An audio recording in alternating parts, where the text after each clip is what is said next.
नमस्कार, स्वागत आहे तुम्हा सर्वांचं कहाणी कसे या यूट्यूब चॅनलवरती. चॅनलवर नवीन असाल तर सबस्क्राईब करायला विसरू नका आणि हा व्हिडिओ आवडल्यास प्लीज एक लाईक नक्की करा. चला तर मग व्हिडिओला सुरुवात करूयात. मकर संक्रांती ही सोमवारी 15 जानेवारी 2024 रोजी साजरी केली जाईल. सूर्य उत्तरायणाच्या दिवशी विशेष संक्रांतीचे उपाय केल्यास वर्षभर सुखसमृद्धी लाभते आणि नोकरीत अडचणीसुद्धा येत नाहीत, असे सुद्धा म्हटले जाते. मकर संक्रांतीला तिळाने सूर्य, विष्णू आणि शनिदेवांची पूजा केली जाते. पौराणिक कथेनुसार हनुमान आणि शनिदेव यांच्यात जेव्हा युद्ध झालं होतं तेव्हा मारुतीरायाने शनिदेवांच्या प्रहारावर प्रहार केले होते. या जखमा शनिदेवांना सहन करणं कठीण झालं होतं. युद्ध शांत झाल्यावर मारुतीरायांनी शनिदेवांना तिळाचं तेल लावण्यास दिलं. यामुळे त्यांच्या वेदना शमल्या.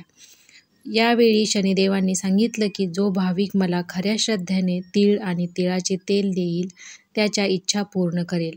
शनिदेवांच्या कृपा मिळवण्यासाठी काळ्या तिळाचे उपाय खूप प्रभावी ठरतात. त्याचबरोबर मकर संक्रांतीला तिळगुळ खाणं, तिळगुळाचं दान करणं आणि पाण्यात तीळ टाकून स्नान करणं सुद्धा खूप शुभ मानलं जातं. चला तर मग जाणून घेऊयात की मकर संक्रांतीला असे कोणते उपाय आहेत जे केल्याने खूप आपल्यावरती चांगले परिणाम होतात किंवा आपलं नशीब पालटतं. मकर संक्रांतीच्या दिवशी गंगा स्नानाला खास महत्त्व आहे. या दिवशी गंगेत स्नान केल्याने मोक्ष हा प्राप्त होतो असे मानले जाते.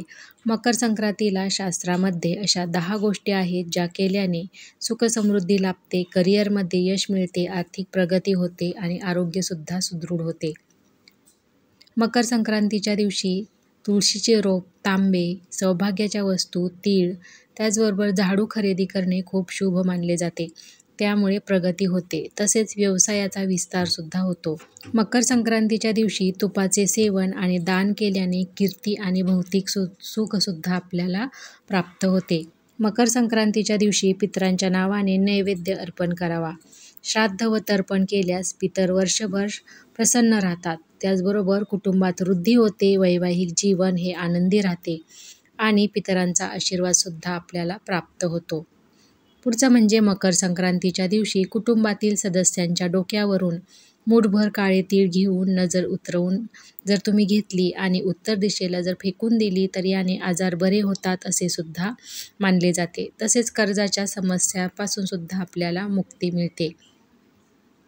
त्याचबरोबर मकर संक्रांतीच्या दिवशी गायींना हिरवे गवत, त्याचबरोबर मुंग्यांना साखर आणि मीठ आणि माशांना पिठाचे गोळे, पक्ष्यांना बाजरी जर खाऊ घातली तर हे सुद्धा खूप शुभ असते. यामुळे आपल्याकडे पैसा सुद्धा यायला लागतो.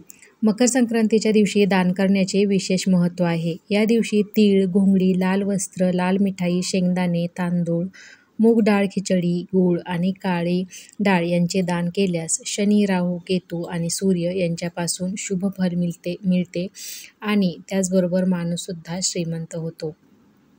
आणखीन एक गोष्ट म्हणजे मकर संक्रांतीच्या दिवशी विवाहित महिलांनी हळदी कुंकू समारंभ करतात. महिला या दिवशी हळदी कुंकू समारंभ करतात. विवाहित स्त्रिया एकमेकांना हळद आणि कुंकू लावतात आणि सौभाग्याचे साहित्यसुद्धा वाटप करतात.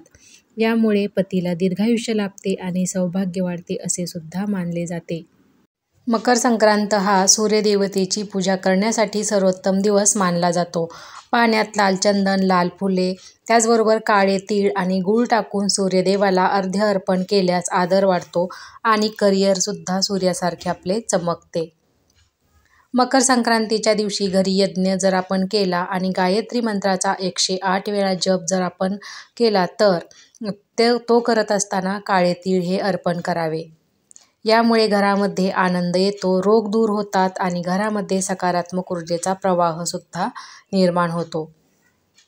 असे सुद्धा मानले जाते की या दिवशी पाण्यात काळे तीळ टाकून स्नान केल्याने शनिदेव प्रसन्न होतात. तसेच यामुळे शनी, राहू, केतू यांच्या दोषातून सुद्धा आपल्याला मुक्ती मिळते आणि चांगला लाभ होतो. तर हे काही उपाय आहेत जे मकर संक्रांतीच्या दिवशी तुम्ही केले तर आपले नशीब हे नक्कीच बदलणार आहे. तर कसा वाटला हा व्हिडिओ कमेंट करून नक्की सांगा. चॅनलवर नवीन असाल तर सबस्क्राईब करायला विसरू नका आणि हा व्हिडिओ आवडल्यास एक लाईक नक्की करा. चला तर मग भेटूयात पुढच्या व्हिडिओमध्ये. ओम नमः शिवाय.